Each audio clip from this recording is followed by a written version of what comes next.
Love it. Hi, my name is Carmen Goodman, and we're doing the narrative presentation on Joy Harjo, relatively new. Look how cute she is.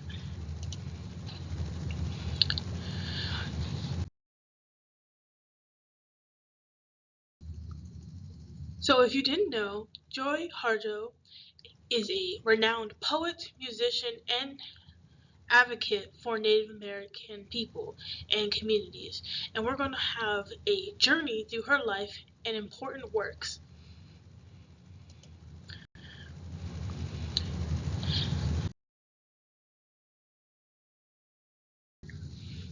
Just to introduce a little bit of her stuff. Oh, it's covering this one. This one was so cute. This is one of her, these two, the one at the, I'm going to say left upper and right lower. Scratch that. It's right upper, left lower. Pictures are part of her Map of the World collection, and these others are just pictures I have found. She was born May 9th, 1951 in Tulsa, Oklahoma, and she's a registered member of the Muscogee Creek Nation. If you didn't know, she's actually mixed and multicultural because her mother was half French. So she did attend the Institute of American Indian Arts and the University of Idaho Writers Workshop, and her debut art world poem collection is The Last Song in 1975. That's how she got it started, y'all.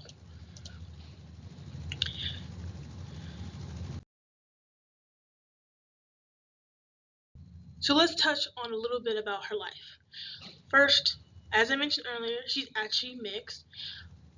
Her father, Alan Foster, and her mother, Wanima Foster, that was the one that was half French, in Creek Nation, suffered from a lot of early marital problems, mostly due to the father's alcoholism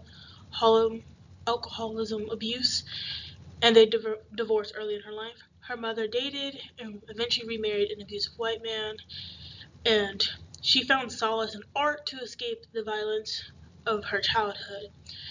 After she attended high school and graduated, she joined a dance troupe. Oop, just saw that misspelling. During this time, she did odd jobs before she went to college education. When she did, she went to the Institute of Art Indian in New Mexico, and that's where she actually came across the BIA, the Bureau of Indian Affairs.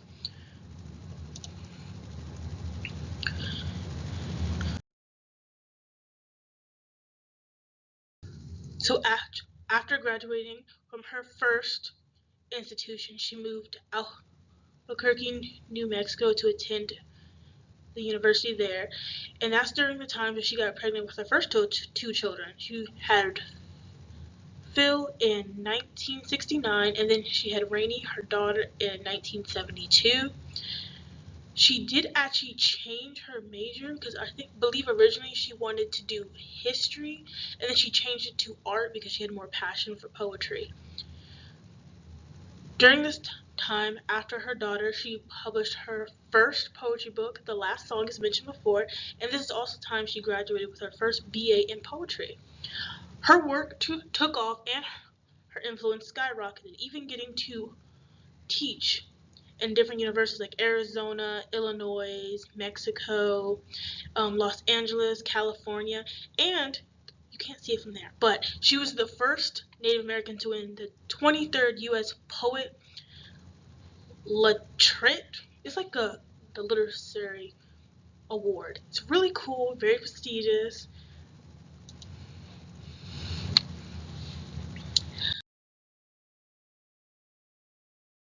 So let's get in on a lot of her themes that she wrote about. First is Indigenous identity. This one was very important to her, clearly because, well, she's Native, and also because her great-great-grandfather being a chieftain of the Masco Nation generations ago. Most times when she uses this narrative, she explores the experiences of Native Americans, but she mostly focuses on her tribe, the Mesquite Creeks. And then she also talks a lot about history and memory. A lot of her poems reflect on history, survival, and resilience of indigenous cultures. She also puts a lot of herself in these type of themes, saying how she was resilient during her childhood. And then there's also the allegories of nature and land, symbolizing healing, survival, and connection to living things, which is understandable.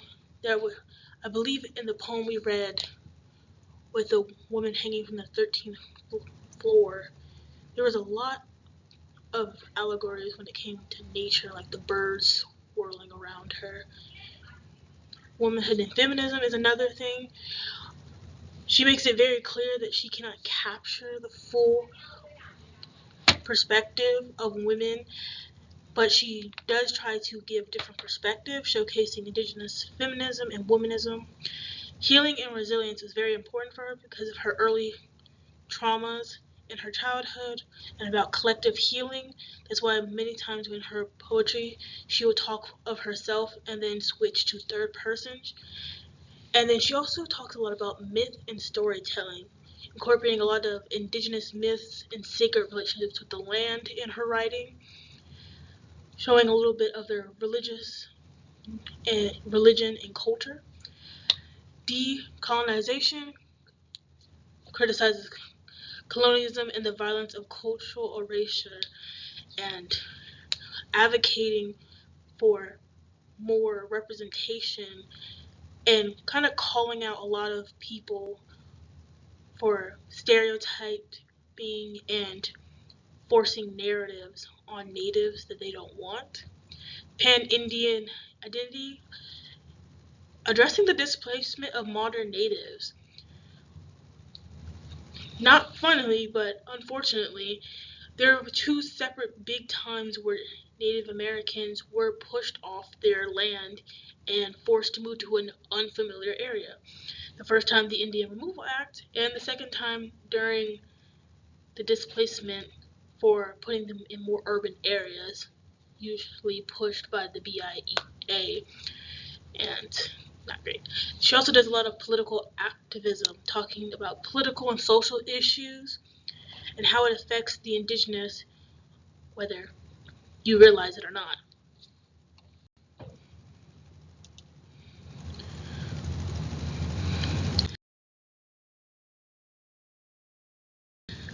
So these are just some of her works. She has so many.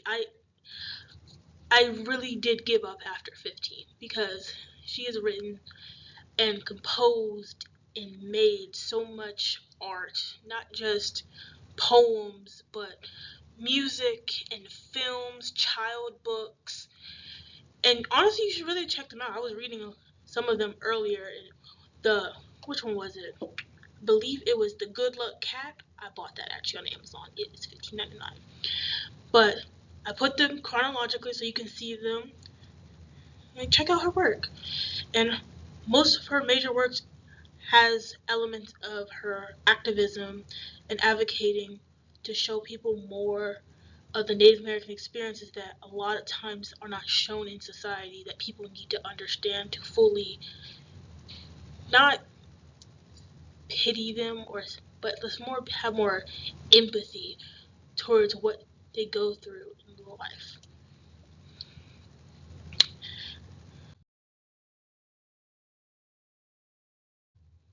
See, I thought if I was going to tell you to go find one, I might as well put one in here for you. So this is the Eagle poem.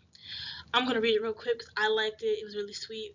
To pray you open your whole self, to sky, to earth, to sun, to moon, to one whole voice that is you, and know there is more that you can't see, can't hear, can't know except in moments, steadily growing, and in languages that aren't always sound, but other circles of motion, like eagle that Sunday morning over Salt River circled in blue sky, and wind swept over hearts clean with sacred wings. We see you, see ourselves, and know that we must take the utmost care and kindness in all things. Breathe in, knowing we are made all this, and breath, knowing we are truly blessed because we were born and die soon within a true circle of motion, like eagle rounding out the morning inside us. We pray that it'll be done in beauty, in beauty. I love it. It's so nice. And this really does go back to, let me see if I can do it real quick. Nope, it won't let me go back. But it really does play into our themes. We see a lot of connection with nature and living things, comparing the eagle to pretty much like a symbol of peace and tranquility, looking at it soaring through the morning waves. And I just found something so nice about it. So just for everyone to have.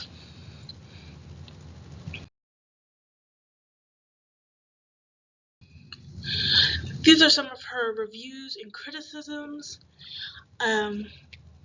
See if you like them. Go look.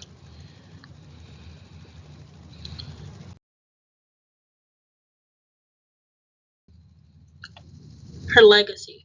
Her work is ongoing. She is still alive, which I did not expect. I thought she was very old and has died. But she still remains to be the cornerstone of Native American literature. She's very influential, and she has put so much work into changing the view on Native Americans and changing laws and policies to get more fair treatment. And she's a living legend. That doesn't happen a lot.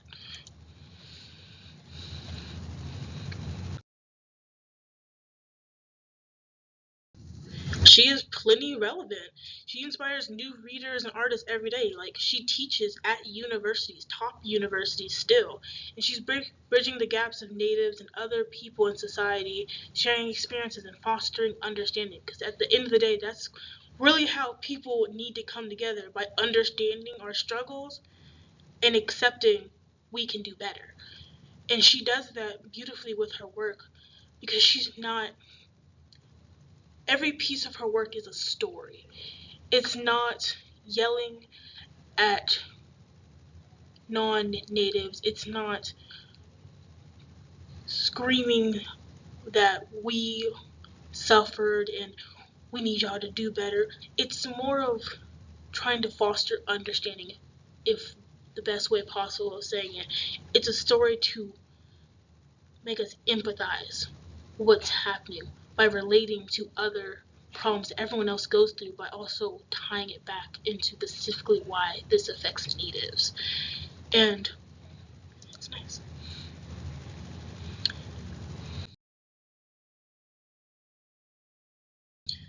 This is the conclusion. She was and is impactful in her effort to open the gates of empathy and understanding for natives to the world. And her journey is far from over. She's still writing. Like, she's still in the middle of her two memoirs currently, and it's not set to be published until, I believe, June. I looked it up, but I don't know the specific date. I know it's somewhere this summer. And thank you. Oh, I forgot.